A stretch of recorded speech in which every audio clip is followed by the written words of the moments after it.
Hello, everyone. Welcome to this very exciting panel, the Metrics for Trees. We have been joined by some exciting panelists here. I will introduce them in a minute, but in the interim, what I'd like to briefly outline is what we will be discussing today. I know you can see this on your program, but metrics tends to be a topic often overlooked as being boring. There's nothing boring about the metrics of trees or for trees, and I'm hoping that we can demonstrate this with our panel session today. We will be focusing on metrics and data that are crucial for corporates to make forestry investments.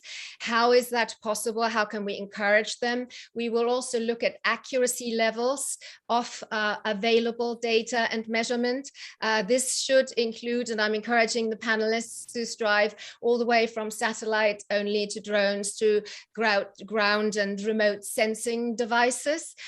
We will also cover satellite imagery, which we know, and then the digitalization methods, as in tree sampling and also data science, and also reporting and standardization, a pretty hot topic, and how we can link that all together. It now gives me great pleasure to introduce the 5 panelists that we've been able to secure for this metrics session.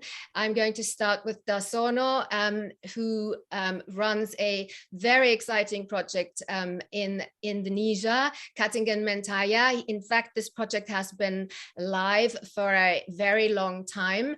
We're also joined by Nikol at Treevaluation, also wearing a Barry Callebaut hat from time to time, as well as Antti, who's very well known under the umbrella of Afry, which he will certainly tell you about the recent development between Pori and Simosol. Jessica, who is General Counsel and Head of Projects over at ClimateSeed, and then of course, finally, last but not least, our very own Duncan van Bergen over at Calyx Global. So if I may ask the panelists, please, to introduce themselves now and introduce the areas where they work.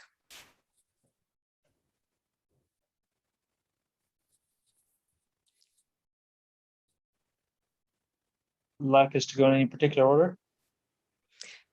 Actually, if Dharsono could go first, please.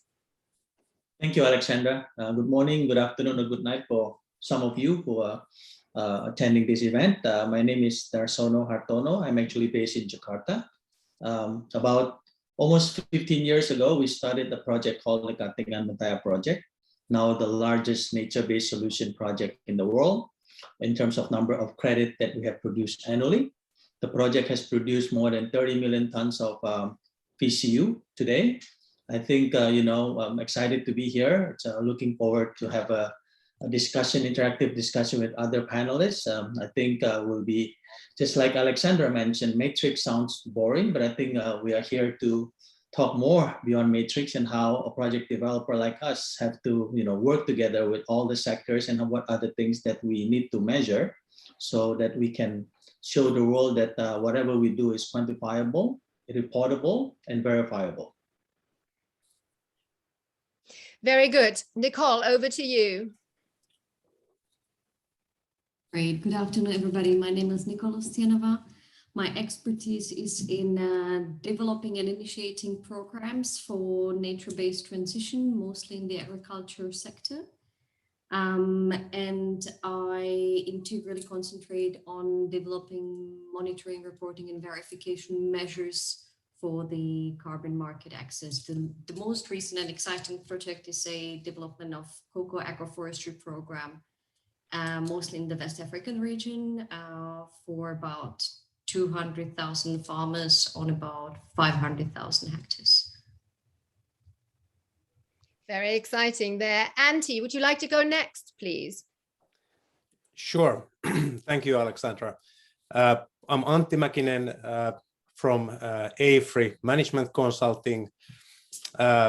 Started to work with Afry actually very recently this summer when a company who I started with certain colleagues 13 years ago, Simosol, was acquired by Afry. I'm a forester turned IT person and have been working for around 15 years providing both software solutions and services related to forests and other biological assets. We have been working with various types of investors for a long time, supporting them in understanding understanding the forest assets, the different management strategies, and so on. Thank you. Thank you, Antti. Jessica, would you like to please introduce yourself? Sure. Hello, everyone. I'm Jessica Denoyelle. I'm head of projects at ClimateSeed. So ClimateSeed, it's a climate action partner for organizations. We offer a wide range of services from our carbon footprint measurement to climate contributions via verified carbon projects. We have a marketplace where we propose our 36 projects. Many project types are forestry and land use, and this is the purpose of the day: water management, energy efficiency, etc. And I'm in charge of the portfolio of projects, and to make sure we offer high quality carbon credits to our contributors. Thank you so much, Jessica. Duncan? Hello, everybody. It's really nice to be with you all, and thank you for giving me this opportunity. So I'm a co-founder and a director at Calyx Global. What we are, for the many of you who won't have heard of us, is we're a ratings agency for carbon credits. We rate carbon credits on two main dimensions. One is greenhouse gas integrity. So does the credit actually stand reliably and genuinely for a ton of removed or reduced carbon, and SDG impact, which is addressing the question, to what extent does a project issuing credits actually stand for all the claims they make on various SDGs? We do this on nature-based carbon credits, but we also cover a whole range of non-nature credits. Our aim really is to make carbon markets more impactful.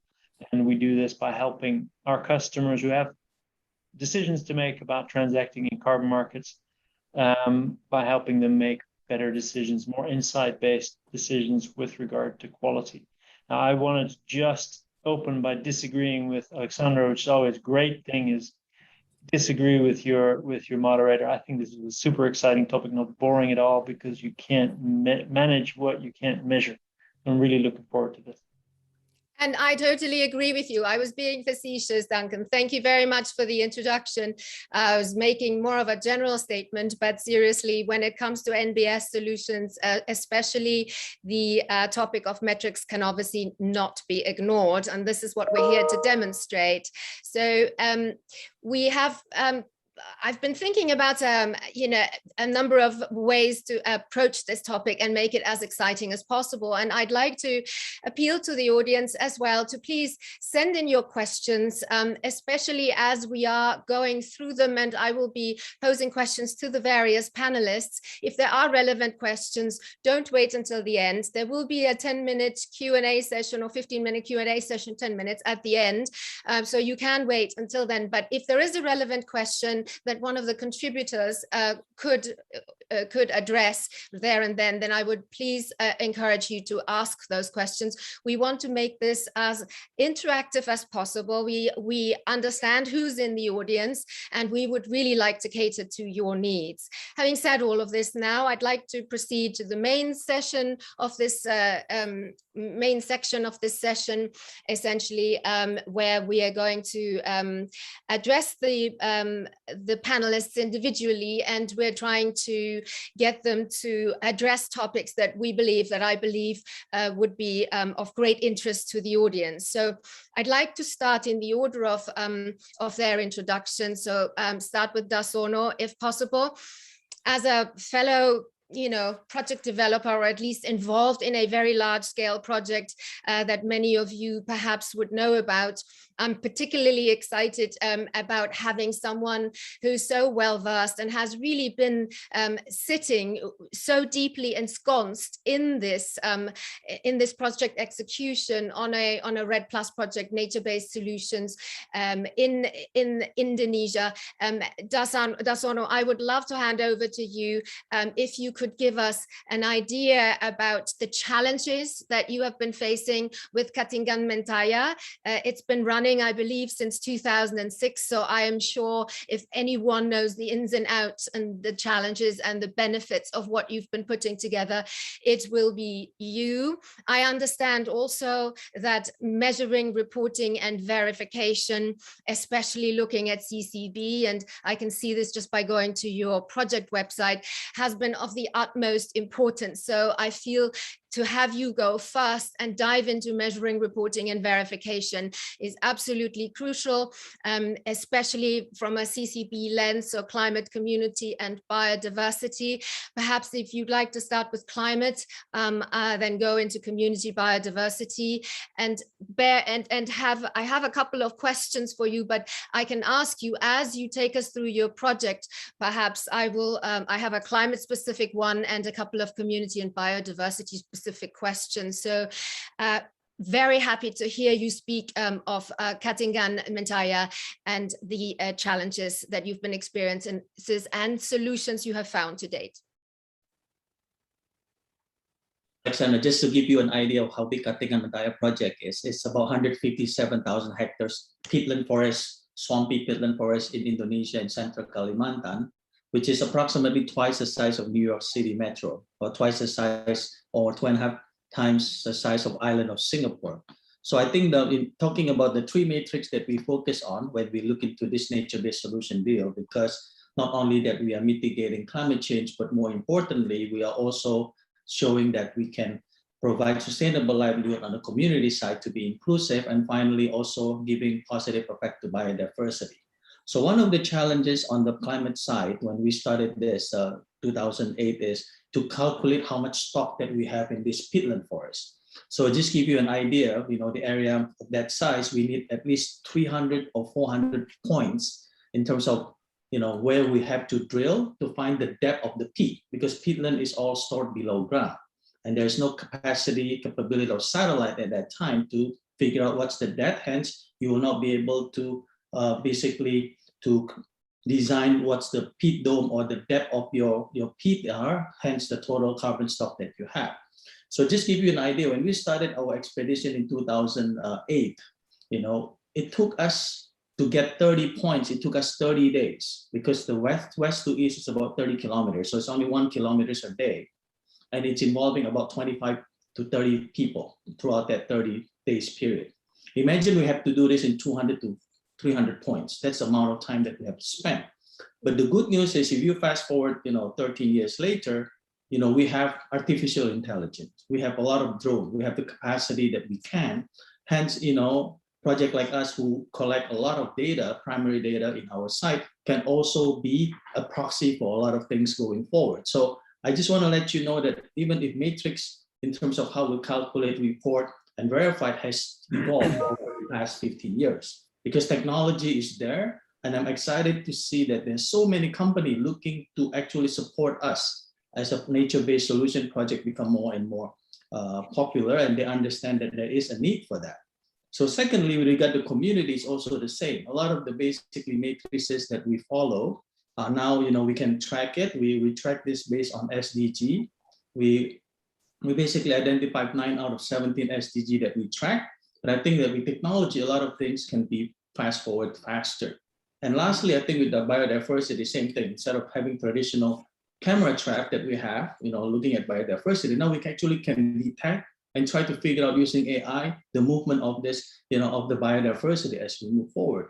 So I think the fact that you can see that the the benefit of having a nature-based solution project can be quantifiable in terms of this tree matrix is it is very key to the success of the project going forward, because just like Duncan mentioned, you need to make sure that 1 ton of carbon really is a 1 ton of carbon, where you try to, whether you remove it or you reduce it has to be clear. When you claim that you are part of SDG, it has to be quantifiable. There's a baseline calculation, and finally the biodiversity will come up. So I think I'm not cutting on the entire project is a true proof that we can do this. I mean, as a large project in the world, the largest project in the world, as a project developers, we always are transparent to work with all stakeholders, because we know, we are strong on the ground in terms of how we have communities. We are working with technology company to really see and prove that what we're doing is really inclusive, protecting the environment, as also protecting the biodiversity. Perhaps just very quickly, thank you so much for explaining how you're looking at this project and how you have been implementing it over the years. Perhaps one quick question that I have on, and this will lead more into a generic answer, but with your experience, I think would be very valuable to the audience. And that is, we talk about metrics and measurements, of course.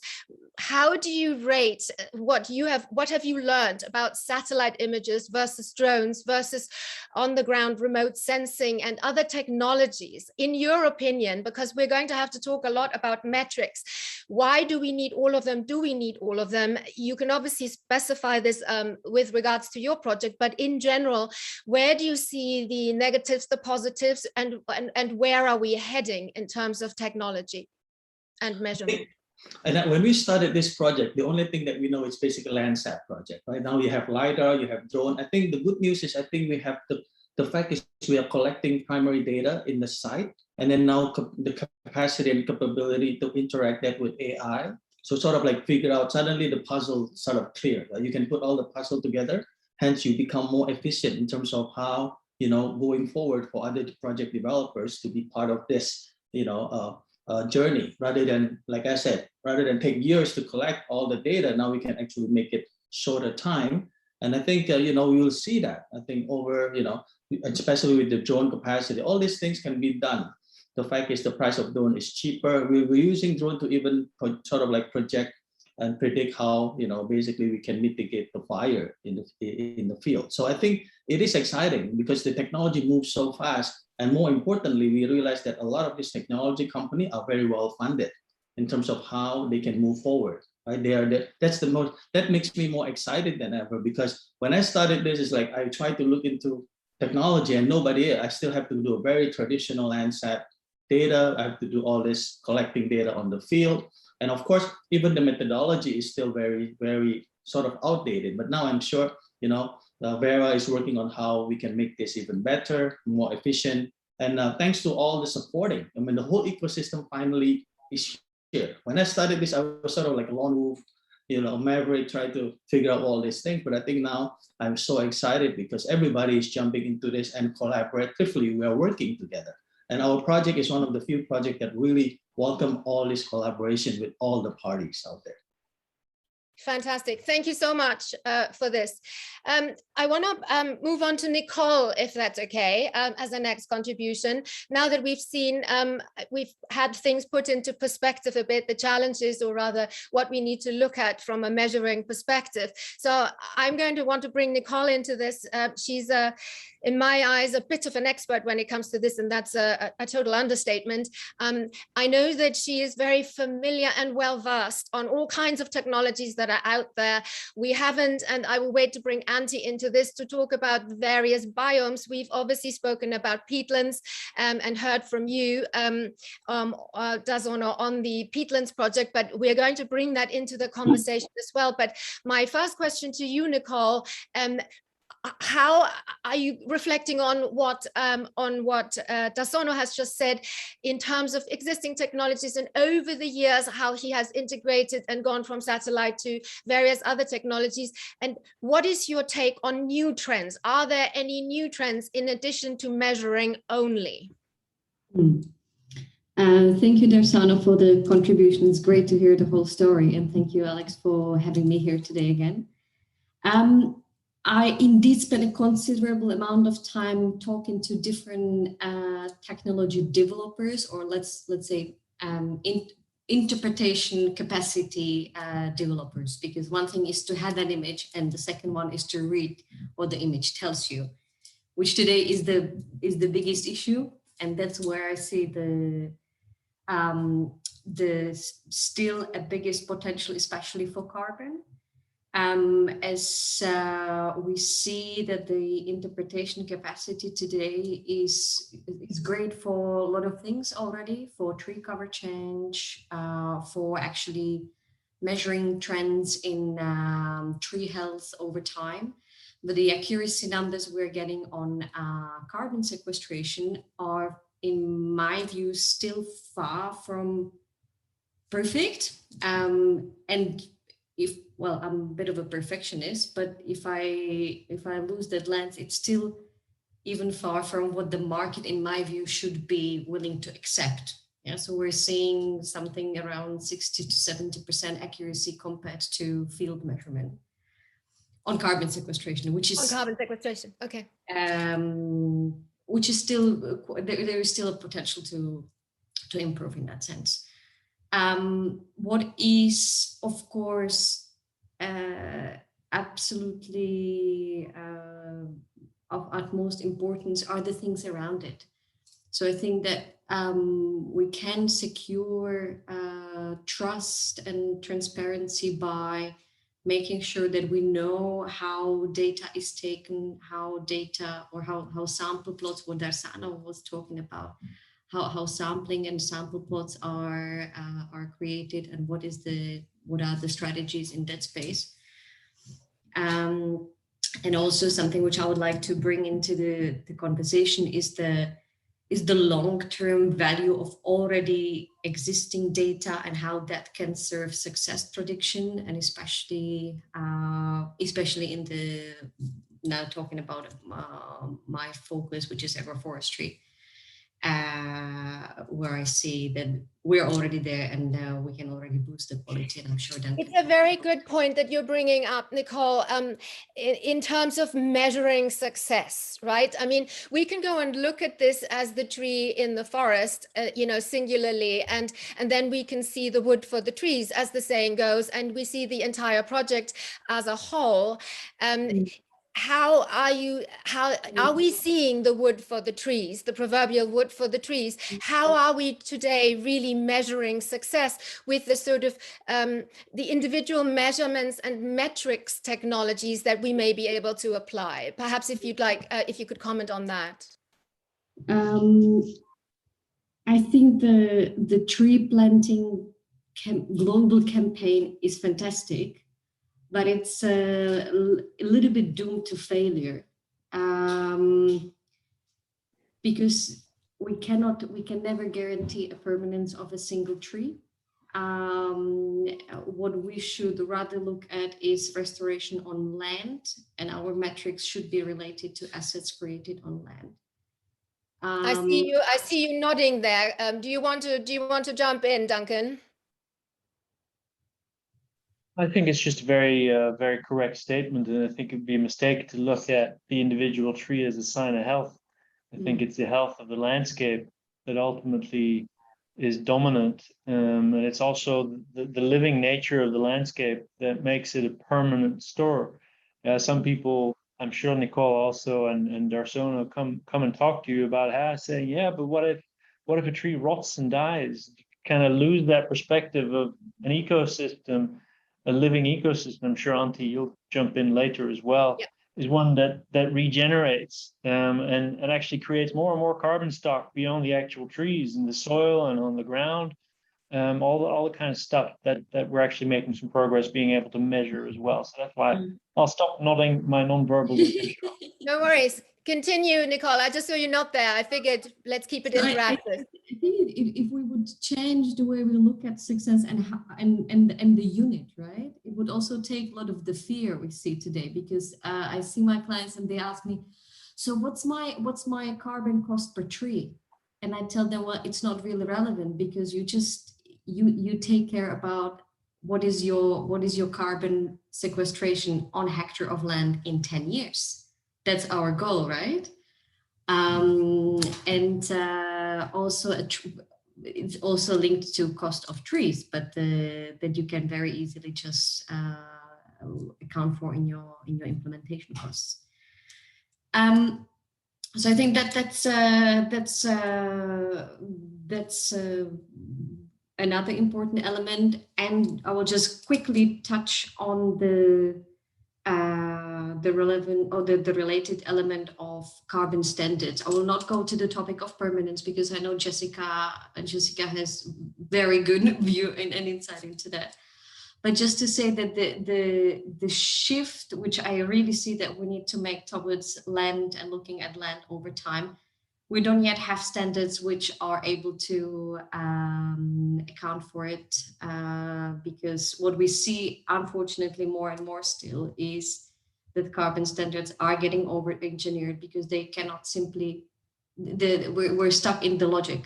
Yeah, so we need to a little bit broaden our horizons and change the logic and how we're looking at success and carbon sequestration over time. Absolutely. Thank you. Antti, I know you're probably itching to come to this conversation, especially because we're sort of talking about the different metrics, measuring, and also for different biomes. I've alluded to this before. We've heard from Dharsono about peatlands, and Nikol has just given us a sort of a brief snapshot into her world of agroforestry. Can you talk to us about the importance of metrics for different biomes and why we can't just call a tree, why we have to look at this, within the backdrop of what we're actually looking at in terms of a biome. And if you could, because I know that is really your specialty over at Afry, to talk a little bit about a carbon index, a biodiversity index of a forest, and then also the sort of modeling part of this metrics discussion, if you could give us a view on that, Antti. Yeah, sure. Thank you, Alexandra, and thank you, Dharsono and Nikol, for a very interesting discussion that's raised a lot of thoughts, and it's kind of nice to reflect upon those. I'm mostly looking at forests as my background, and most of my work is related to forests and forest ecosystems. When looking at or talking about metrics, I think it's and the differences of the different metrics and the kind of complexity of accounting for different metrics. I think it's good to kind of think about where we quite often start. When I started working with these kind of topics, metrics, and so on, maybe 15 years ago or so, we were mostly, and forestry people were mostly talking about basically two metrics, either cubic meters for timber volume, which in most cases a commercial volume, or then economic metric, and which is also very simple. It's here where I'm in Finland, it's euro. Somewhere else, it's some other currency. But it's very simple, and it's simple to model. It's fairly simple to measure. There's a lot of approaches, and it's generally kind of agreed upon, and therefore it's very simple. Then maybe, let's say, 10, 11, 12 years ago or something like that, we had our first, let's say, pioneering customers coming to us and asking about forest carbon. And we started modeling forest carbon over, say, 10 years ago, and looking at how different forest management strategies affect the forest carbon in the trees, but also in the soil, and also what happens when we use the forest harvest the trees and make different kinds of products, what happens to the carbon there, and what are the kind of dynamics. That's also possible to model, but it's let's say more complex than the, for example, economic kind of a measurement of forests. It's also not so easy to kind of agree upon, for example, the methodology, because there are different, often a bit conflicting methodologies. For example, should you account for only the trees or the soil or the products, or how the substitution of wood products decreases the kind of use of other kind of non-climatic friendly materials, and so on. So we can also measure and model the carbon, but it's a bit more complicated. Then we have been also looking at things like biodiversity. Especially in Finland, we have a lot of research on biodiversity of forests and how to kind of measure and model those. But those are, again, I would say, one step more complicated from carbon, and there's even less standards and kind of a agreed methodology for the biodiversity. Also, I should say that kind of measuring and modeling biodiversity in let's say Finland or in a tropical rainforest is most likely quite two very different things. So the more complex the kind of phenomena that we're trying to measure and model is, the more challenges it brings to solution providers such as us. But nevertheless, it is possible. I think one important thing is however to understand quite well what are we trying to measure, and what are the kind of approaches, technological methods, tools, and so on that work for different purposes. Let's say satellite images are great if you need to inventory continuously very large areas, but you have to accept that they are not very accurate. The level of detail and accuracy, I mean, there's of course there's a lot of wonderful development going on in different startup companies and so on, but there's also, I would say, a little bit of I won't say false promise, but kind of maybe a bit of a hype on what you can do, for example, with satellite images, because there's a certain physical limits to what you can do with it. You can do and what you can't do, exactly. The physical limits of it, when you're looking at a large, you are able to cover large areas, if I understand this correctly. Yes. And you can see, you know, whether it's green or orange or red, for argument's sake, you know, kind of how your carbon emissions are sort of looking. But what you really can't see, and this is something that I'd like to throw out as well to the panel, what you can't see is a decaying forest, in the sense that, you know, you can maybe see fires and you can see other things, because you will see that on the satellite image. But and this will actually lead very nicely into my next question that I will also have for Jessica, which is the idea of permanence, and how do we measure permanence, and really what is it that we're measuring when we're measuring permanence? Is that, you know, the sequestration measures, and then also with sequestration measures, can we then determine when a tree reaches the end of its life? Because we know when it reaches the end of its life, then it's going to start decaying, and then it's going to start releasing carbon. So this is sort of a conversation I'd like to get going, perhaps, Antti, with your permission, if we could bring Jessica into this discussion. And I will preface this by saying, and there's, you know, there there's no disrespect here. In a conversation I had with Jessica last week, she mentioned, well, you know what, measuring things like permanence and SDG criteria is really difficult, whereas carbon actually is relatively easy to measure. I mean, that's perhaps a little bit of a loaded statement here, right? But let's go into this, Jessica. Let's bring you into the conversation. Give us your views. Yeah. So sorry, I'm not very controversial with my fellow panelists, but it's true that tech can be of great help, and Dharsono illustrated it very well. It allowed him to save time and money, and so much better for the communities. But it's not the miracle solution, because it allows you to focus on maybe tasks with more added value, but it cannot replace everything and everybody. You know, SDGs are hard to measure via technology.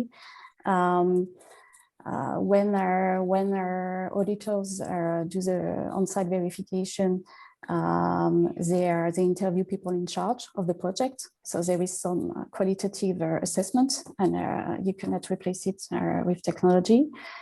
And there are also satellite imagery. It's more after the fact, you know. You can detect some issues with the project, but it's not preventive. And also additionality.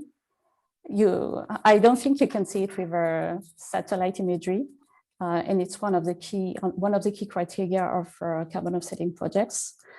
And also, of course, permanence. It's a moving concept depending on the standards, and even inside our standards themselves, it's not the same length depending on the projects. It's usually ranges from 30 years to 100 years.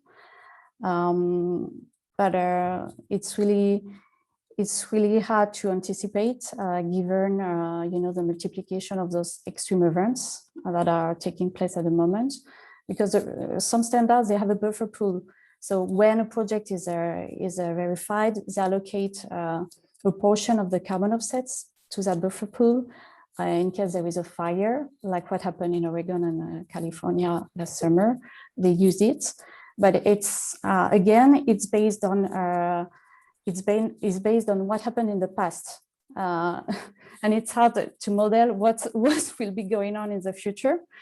In France, we have a national equivalent to international standards. It's called the French low carbon label, and the duration of the forestry and land use project is 30 years. And they don't have a buffer pool, but they put a discount in the first place, depending on the location of the project. If it's, of course, close to the Mediterranean Sea, it's more prone to fires because it's drier. And after 5 years, they verify the project and they deliver the offsets for the 30 years because they extrapolate. So for the past 5 years and the next 25 years. So it's to minimize the cost of verification, because it's not like Indonesia or other countries. Projects in France, they are at a smaller scale. And if the cost of monitoring and verification is too high, it's not worth it. So, well, technology can be very helpful, but it has some limits when it comes to trees. And what is striking also is that Nikol said that some of her clients were asking for the carbon sequestration of one tree, but I think it's too narrow. And I think she agrees with that. You cannot reduce benefits of a tree to its carbon sequestration. It's part of a whole ecosystem. And if you want a carbon offsetting project to be successful, you need to integrate it into a whole ecosystem. And usually, on top of that, when the carbon benefit of the tree is huge, the impact on biodiversity is lower. So we have to take into account all those metrics, and not only the carbon one, to but to monitor the KPIs of the project. Yeah, for a true picture, also obviously catering also to the audience, corporates in the audience. How do they need to look at carbon? I want to move on to Duncan, who's obviously itching, and I'm sorry it's taken so long to get there, but Duncan, you will have your pound of flesh here, so go right ahead. Tell us about why is there a need for a rating agency concept? I do agree with you, there is, but tell us why. How do metrics play and data play a role in the carbon markets, or is it just about supply and demand? Let's go back to the metrics and carbon markets and how we can infiltrate this with metrics and how you see your role in this. A really good way of framing it. Thanks, Alexandra. Just address the question head on. Carbon credits, good to remind ourselves, are really essentially trust-based instruments. Yeah, they're quite unique. They're different from, quote unquote, a regular commodity, where at the end of the day, even after you've traded paper for so many times, there's a physical delivery. Nobody's ever going to hand you a bag full of CO2 with your carbon credit. Yeah, it's kind of hard to do. And so it is based on trust. And if that trust somehow starts eroding, I'd say no trust, no market. And let's also admit to ourselves, we are at the intersection of a road that could lead to this market going from a market of 50 to 100 million tons this year, 100 to 200 million tons, but to 1 billion to 5 billion tons. And if we want to follow that path rather than a path of low trust and ultimately unmet expectations, then preserving that trust is essential. There's a Russian saying, trust but verify. And that's, I think, well, there's some good news there. I think the trustworthiness of the carbon sector, and especially the nature-based carbon sector, has increased over the years. It's not as if today's carbon market is the same as a 2005, 2010, or 2000, 2010 carbon market. We've learned a lot. I think the standards have been tightened and improved, including some of the technologies, using some of the technologies Dharsono and Nikol mentioned. As others have mentioned, Jessica and others, satellite imagery has played a role and can do great things on monitoring, although I really like Jessica's comment in saying satellites can't measure additionality, satellites can't measure counterfactuals. I've told people, if you find me a satellite that can measure counterfactual, I'm a buyer, but nobody's been a seller yet. And there's new players. And look, this is not an advertising pitch. We rate, we use deep carbon credit methodology expertise to look at where are the risks specific to a certain carbon crediting type, a certain methodology, and then the specific items of projects that make them more or less risky, to be able to give users a independent and comparable measure, comparable across different crediting types and different projects, of the risk as to whether or not the greenhouse gas integrity of a carbon credit stands on its feet, and also whether the SDG claims that are being made stand on their feet. And that's a service that just wasn't available until a little while ago. And then further down the road, I see other technologies coming to help us further make this sector more trustworthy. Blockchain, it's a buzzword, but it's provided that you put good stuff on the chain, then it can keep a really good chain of custody of it. But there is a but. This ecosystem is changing a lot as we go from this 50 million ton or less a year market to the 5 billion ton a year market. And for that, everybody's going to have to accept that there's going to be changes. Yeah, it's like Lego pieces that need to start fitting into each other in terms of building a market with a better and more solid infrastructure. And we're talking to exchanges and other would-be intermediaries about, hey, how do these different pieces fit together? How do you make trust and quality key elements of where the market goes? We're in dialogue with the standards. We're also talking to all the voluntary initiatives around making the carbon market more robust. And I think it's incumbent on all of us to figure out, hey, how do we make that a possibility rather than saying, no, I don't want change. I like the old way of doing it. It was nice, implicit. We all knew each other. We need to, I think, take this with a very open and kind of an organic approach where these things are allowed to fit together. Those are my quick thoughts, Alexandra. So perhaps just, you mentioned them, the standards, the CCPs, the gold standards, the social carbon and whatnot. How can we explain, how can we make it possible for the audience, for the corporates in the audience, to get more comfortable with the various NBS measurements around? And I know we have Vera people in the audience as well. I don't want to just talk about Vera certification. I'm personally a very big proponent of the sequestration element of it all, as opposed to the carbon credit element of it all. But I suppose what you're now advocating essentially is to say that the world is changing and carbon markets are establishing themselves, and there is, if I understand you correctly, a true demand for a quality carbon credit. Define together, looking at CCP gold standard, define in your views, and then everyone else can pitch in please as well, what is a quality carbon credit? How do you measure it? Let's make it as simple as possible. Carbon credit is supposed to stand for 1 ton of removed or reduced CO2 emissions.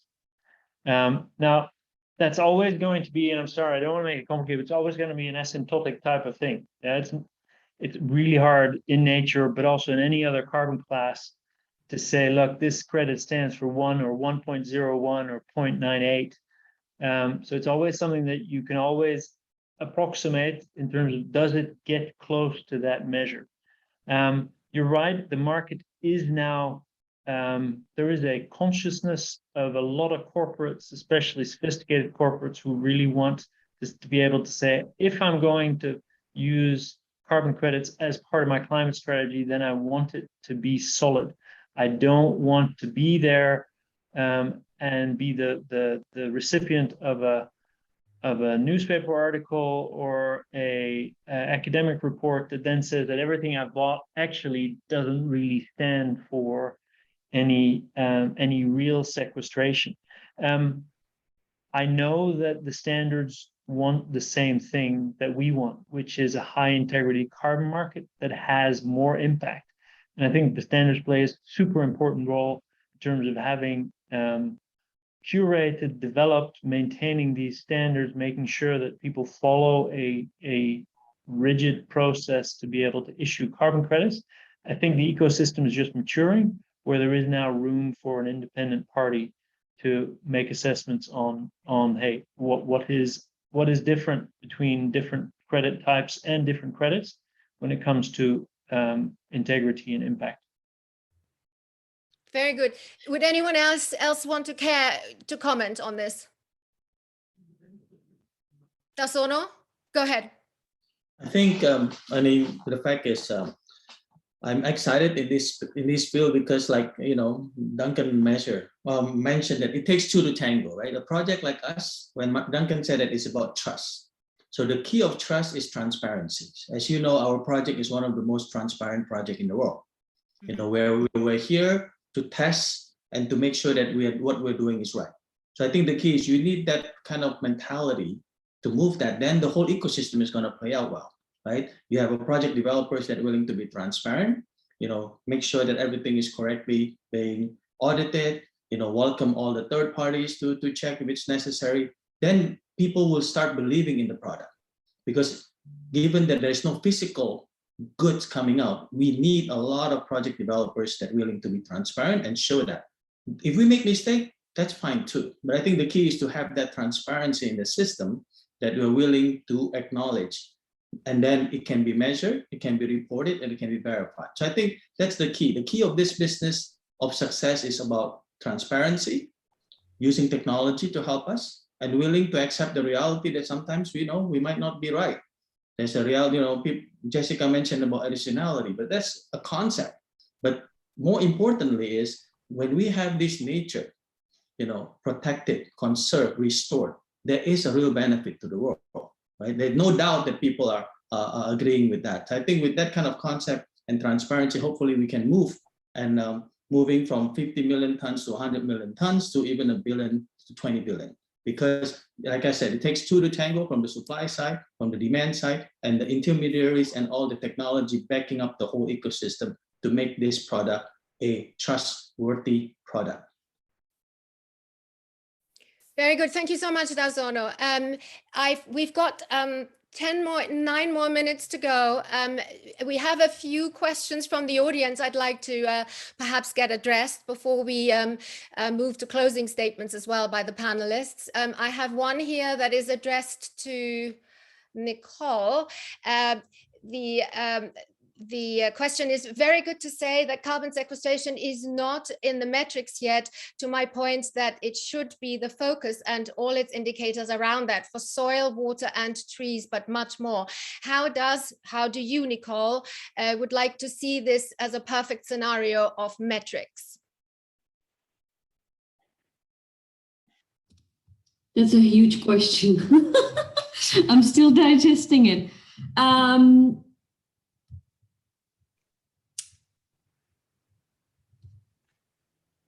I would go probably back to the regeneration topic and the long-term success. Most of people who are responsible for success of trees and the carbon sequestration from trees today, they have no clue that they're sequestering any carbon.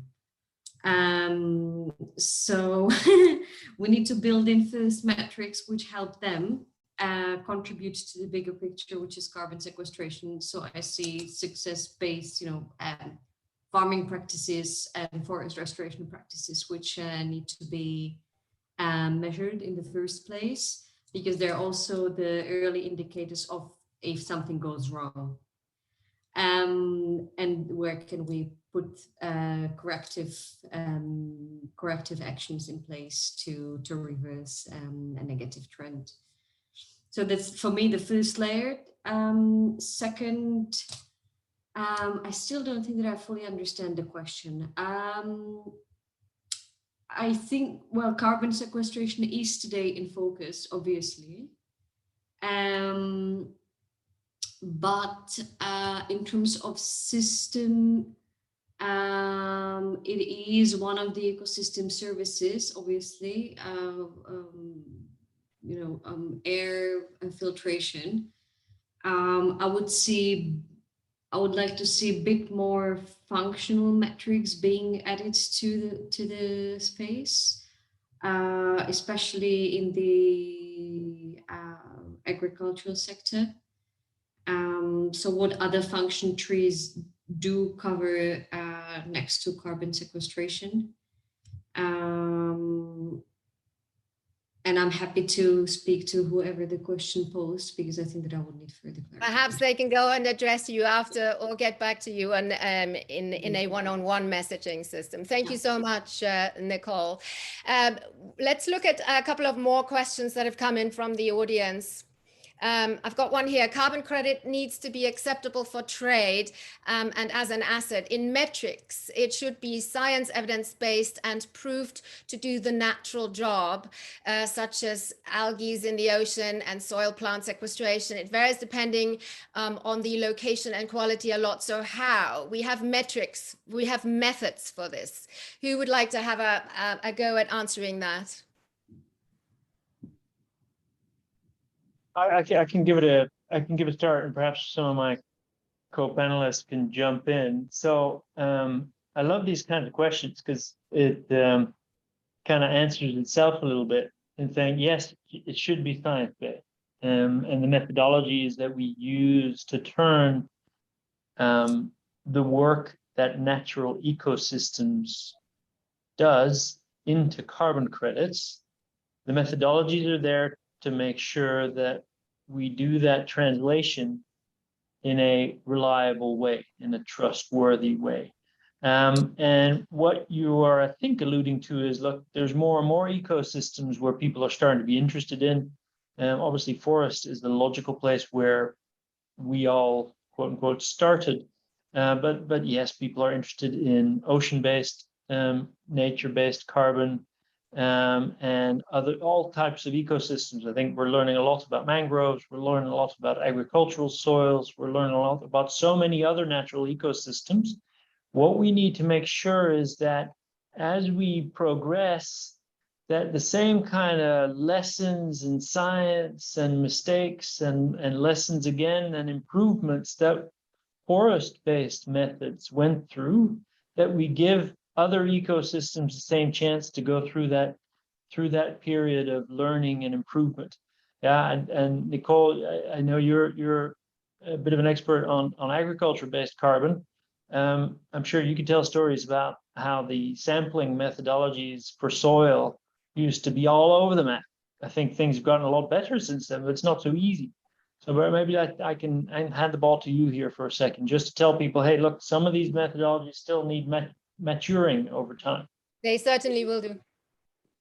Yeah. Can I just, in the essence of time, I just had a thought, perhaps in closing, get each and every one of you 5 panelists to give me 45 seconds, I think, is all we have per person, to give me, if there was one thing that you needed to change or wanted to change with a magic wand tomorrow in the area of expertise that you have, from a metrics perspective with a metrics hat on, what would that be? What would you wish for? Where would we need to go for you to have a massive smile on your face? Go ahead, Antti.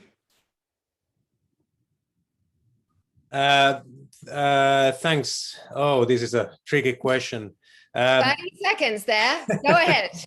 Yeah, I would say that's kind of a real-time model or platform that comprises data from different sources and then turns that into information about, for example, these carbon metrics is what we should have, and kind of something towards which we are working towards at the moment.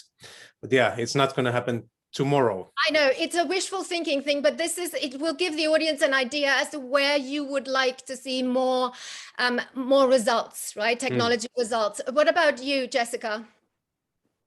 Is that the protection and restoration of carbon sinks should not be regarded on a standalone basis. Otherwise, it's not going to work. That's why I agree with Nikol that agroforestry, usually it works better. And yeah, carbon sinks per se, there is a matter of permanence. And if you involve local communities and if it has an impact on their daily life, if they can harvest, let's say, the fruits or the nuts of the trees, it will be more viable. It will be better for the planet and for those projects. Like it a lot. Dharsono, what is your magic wand? I think the magic wand is blockchain. Just like Duncan said, once you have blockchain it, because it creates transparency, it creates credibility to the system, whether it's the auditing system, verification system, even the trading system. Because we need that. As a product that needs trustworthiness, blockchain is the way to go. Fantastic. Duncan. Real quick things. One is for all the corporates in the audience, I'd say make quality a consideration in your carbon credit purchasing. We and others are doing our best to try and make that as easy as possible. The second quick thing is carbon credit projects are a great way to do something about sustainable development, especially in the global south.